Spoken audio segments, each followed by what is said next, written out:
ಕನ್ನಡ ನಾಡು, ಇದು ಕನ್ನಡಿಗರ ನಾಡಿಮಿಡಿತ.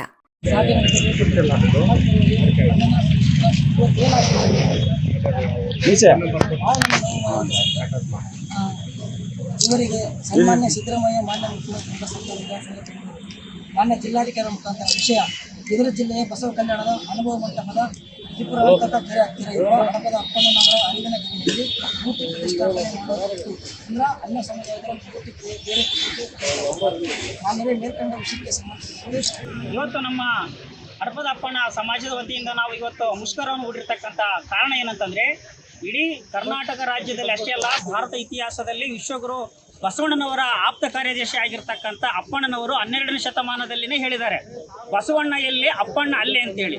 ಹಾಗಾಗಿ ಅವರ ಒಂದು ಅರಿವಿನ ಮನೆಯಲ್ಲಿ ಇವತ್ತು ನಮ್ಮ ಬಸವ ಕಲ್ಯಾಣದಲ್ಲಿರ್ತಕ್ಕಂಥ ಈ ಒಂದು ಪಂಚಕಮಿಟಿಯವರು ಏನು ಮಾಡಿದ್ದಾರೆ, ಫೆಬ್ರವರಿ 6ನೇ ತಾರೀಕು ರಾತ್ರಿ ಅವನ ಅರಿವಿನ ಮನೆಯಲ್ಲಿ ಇರ್ತಕ್ಕಂಥ ಮೂರ್ತಿಯನ್ನು ತೆರವುಗೊಳಿಸಿ ಬೇರೆ ಒಂದು ಮೂರ್ತಿಯನ್ನು ಪ್ರತಿಷ್ಠಾಪನೆ ಮಾಡಿದ್ದಾರೆ. ಹಾಗಾಗಿ ನಾವು ಆಲ್ರೆಡಿ ಈ ಒಂದು ಸರ್ಕಾರಕ್ಕೆ ಮತ್ತು ಆ ಒಂದು ಪಂಚ ಕಮಿಟಿಗೆ ನಾವು ಮನವಿಯನ್ನು ಸಲ್ಲಿಸಿದ್ದೀವಿ. ಇದು ಅಪ್ಪಣ್ಣ ವಿಶ್ವಗುರು ಬಸವಣ್ಣನವರ ನೇತೃತ್ವದಲ್ಲಿ ಶತಮಾನಗಳ ಕಾಲದಿಂದ ನಡೆದು ಬಂದಿರತಕ್ಕಂಥ ಆದಿಯಾಗಿದೆ.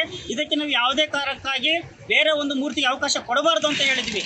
ಆದರೆ ಅವರು ನಮ್ಮ ಒಂದು ಮನವಿಗೆ ಯಾವುದೇ ರೀತಿಯಿಂದ ಸ್ಪಂದನೆ ಮಾಡಿಲ್ಲ. ಹಾಗಾಗಿ ನಾವು ಇವತ್ತು ರಾಜ್ಯದಾದ್ಯಂತ ಜಿಲ್ಲೆಗಳಲ್ಲಿ ಮತ್ತು ತಾಲೂಕುಗಳಲ್ಲಿ ನಾವು ಈ ಒಂದು ಪ್ರತಿಭಟನೆಯನ್ನು ಮಾಡ್ತಾ ಇದ್ದೇವೆ. ಈ ಒಂದು ಪ್ರತಿಭಟನೆಗೆ ಅವರು ಮನಗೊಂಡು ಸರ್ಕಾರವು ಎಚ್ಚೆತ್ತುಕೊಂಡು ಈಗ ನಮ್ಮ ಅಪ್ಪಣ್ಣನವರ ಒಂದು ಅರಿವಿನ ಮನೆಯಲ್ಲಿ ನಮ್ಮ ಮೂಲ ಅಪ್ಪಣ್ಣನವರ ಮೂರ್ತಿ ಪ್ರತಿಷ್ಠಾಪನೆಗೆ ಅವಕಾಶ ಕೊಡಬೇಕಂತಕ್ಕಂಥ ಒಂದು ಆಕ್ಷೇಪಣೆ ನಮ್ದು ಆಗಿರ್ತದೆ. ಹಾಗಾಗಿ ಈ ಒಂದು ಆಕ್ಷೇಪಣೆಯನ್ನು ಅವ್ರು ಏನಾರು ಮನಗೊಳ್ಳಿಲ್ಲ ಅಂದರೆ ಇನ್ನು ಮುಂದಿನ ದಿನಗಳಲ್ಲಿ ಹೆಚ್ಚಿನ ಸಂಖ್ಯೆಯಲ್ಲಿ ಹೋರಾಟ ಮಾಡಿ ಸರ್ಕಾರಕ್ಕೆ ನಮ್ಮ ಬಿಸಿ ಏನನ್ನೋದನ್ನು ಮುಗಿಸಬೇಕಾಗುತ್ತೆ ಅಂತಕ್ಕಂಥ ಮಾತನ್ನು ಈ ಮೂಲಕ ಹೇಳಲಿಕ್ಕೆ ಇಷ್ಟಪಡ್ತಾ ಇದ್ದೇವೆ. ಸಿಂಧುವಾಳ ರಾಜ್ಯ ಸಂಘಟನಾ ಕಾರ್ಯದರ್ಶಿಗಳು ಇವತ್ತು ನಾವು ಬಳ್ಳಾರಿ ಜಿಲ್ಲೆಯಲ್ಲಿ ಪ್ರತಿಭಟನೆ ಮಾಡಲು ಕಾರಣ ಏನೆಂದರೆ, ಬಸವ ಕಲ್ಯಾಣದಲ್ಲಿರುವ ಹಡಪದ ಅಪ್ಪಣ್ಣನ ಗವಿಯಲ್ಲಿ ಅನ್ಯ ಮೂರ್ತಿಯನ್ನು ರಾತ್ರೋರಾತ್ರಿ ಕುಳಿಸುವಂಥ ಬಸವ ಕಲ್ಯಾಣದ ಪಂಚಕಮಿಟಿಯ ವಿರುದ್ಧವಾಗಿ ನಾವು ಹೋರಾಟ ಮಾಡ್ತಾ ಇದ್ವಿ. BKTB ವಿರುದ್ಧವಾಗಿ ನಾವು ಹೋರಾಟ ಮಾಡ್ತೀವಿ. ಯಾಕಪ್ಪ ಅಂತಂದ್ರೆ ಇತಿಹಾಸ ಇರುವಂಥ ಹಡಪದ ಅಪ್ಪಣ್ಣನ ಗವಿಯನ್ನು ಬೇರೆ ಮೂರ್ತಿ ಕುಣಿಸಲು ಕಾರಣವೇನು? ಹಾಗೆ ಹಡಪದ ಸಮಾಜವನ್ನು ಯಾವ ರೀತಿಯಿಂದ ನೋಡ್ತಾ ಇದ್ದಾರೆ? ಯಾಕೆ ಇತಿಹಾಸ ಅಳಿಸೋದಂತ ಕೆಲಸ ಯಾಕೆ ಮಾಡ್ತಾ ಇದ್ದಾರೆ ಪಂಚಕಮಿಟಿಯವರು? ಇವರು ಸರ್ಕಾರ ಇವರು ಏನು ಎಲ್ಲ ಸವಲತ್ತು ಇವರಿಗೆ ಕೊಡ್ತಾ ಇದ್ದಾನೆ? ಯಾಕೆ BKTB ವಿರುದ್ಧ ಇವರು ಪರವಾಗಿದ್ದಾರೆ ಅಂತ ಯಾಕೆ ಈ ರೀತಿ ಮಾಡ್ತಾ ಇದ್ದಾರೆ? ಇವತ್ತು ನಾವು ಇಲ್ಲಿ ಜಿಲ್ಲಾ ಮತ್ತು ತಾಲೂಕು ಕೇಂದ್ರದಲ್ಲಿ ಇಡೀ ರಾಜ್ಯಾದ್ಯಂತ ನಾವು ಪ್ರತಿಭಟನೆ ಮಾಡ್ತಾ ಇದ್ದೀವಿ. ಬರೀ ಬಳ್ಳಾರಿ ಜಿಲ್ಲೆಯಲ್ಲಿ ಮಾತ್ರ ಅಲ್ಲ, ಇಡೀ ರಾಜ್ಯಾದ್ಯಂತ ಪ್ರತಿ ಜಿಲ್ಲಾ ಪ್ರತಿ ತಾಲೂಕು ಮುಂದಿನ ದಿನಮಾನದಲ್ಲಿ ಸರ್ಕಾರ ಎಚ್ಚೆತ್ತುಕೊಂಡು ಅವರ ಜೊತೆಗೆ ನಾವು ಮೂರ್ತಿ ಮಾತ್ರ ನಾವು ತೆರವುಗೊಳಿಸಲ್ಲ, ಪಂಚಕಮಿಟಿಯವರೇ ಮೂರ್ತಿ ತೆರವುಗೊಳಿಸಿದ ನಂತರ ರಾಜ್ಯ ಕಮಿಟಿಯವರು ಮತ್ತು ನಮ್ಮ ಸರ್ಕಾರದವರು ಅವ್ರ ಜೊತೆಗೆ ನಮ್ಮ ಎಲ್ಲ ಸಮ್ಮುಖದಲ್ಲಿ ಬಸವ ಅಪ್ಪಣ್ಣನ ಮೂರ್ತಿ ಕುಣಿಸಿ ಅವತ್ತು ನಾವು ಒಳ್ಳೆಯ ಸಂತೋಷ ವ್ಯಕ್ತಪಡಿಸಲು ಅಭಿಪ್ರಾಯ ಒಳ್ಳೆಯದಾಗುತ್ತದೆ.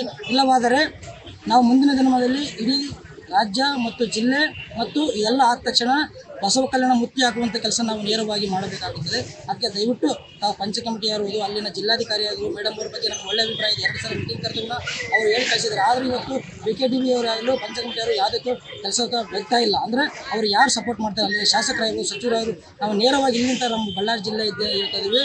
ಮುಂದಿನ ದಿನಮಾನದಲ್ಲಿ ತಾವು ಹೊಣೆ ಆಗುತ್ತದೆ. ಇಡೀ ರಾಜ್ಯಾದ್ಯಂತ ನಾವು ಮತ್ತೆ ಎಚ್ಚೆತ್ತುಕೊಂಡು ತಾವು ಮುತ್ತಿ ಹಾಕುವಂಥ ಕೆಲಸ ಆಗಬಾರ್ದಂತ ನಾನು ದಯವಿಟ್ಟು ತಮ್ಮೆಲ್ಲರಲ್ಲಿ ಅಲ್ಲಿನ ಶಾಸಕರು, ಅಲ್ಲಿನ ಸಚಿವರು, ಅಲ್ಲಿನ ಅಧಿಕಾರಿಗಳ ಜೊತೆಗೆ ನಾವು ಕೈ ಮುಗಿದು ಪ್ರಾರ್ಥಿಸುತ್ತಾ ಕೇಳುತ್ತಾ ದಯವಿಟ್ಟು ಈ ಕೆಲಸ ನಾವು ಆದಷ್ಟು ಬೇಗನೆ ಮಾಡಬೇಕೆಂದು ತಮ್ಮೆಲ್ಲರಲ್ಲಿ ಕೈ ಮುಗಿಸ್ತಾ ಮಾಧ್ಯಮದವರಿಗೆ, ಬಳ್ಳಾರಿ ಜಿಲ್ಲೆಯ ಮಾಧ್ಯಮದ ಎಲ್ಲರಿಗೆ ನನ್ನ ವಂದನೆಯನ್ನು ಅರ್ಪಿಸುತ್ತೇನೆ. ಸಬ್ಸ್ಕ್ರೈಬ್ ಮಾಡಿಕೊಳ್ಳಲು ಕೂಡಲೇ ಪಕ್ಕದಲ್ಲಿ ಕಾಣುವ ಬೆಲ್ ಐಕಾನ್ ಕ್ಲಿಕ್ ಮಾಡಿ ನೋಟಿಫಿಕೇಶನ್ ಪಡೆಯಿರಿ.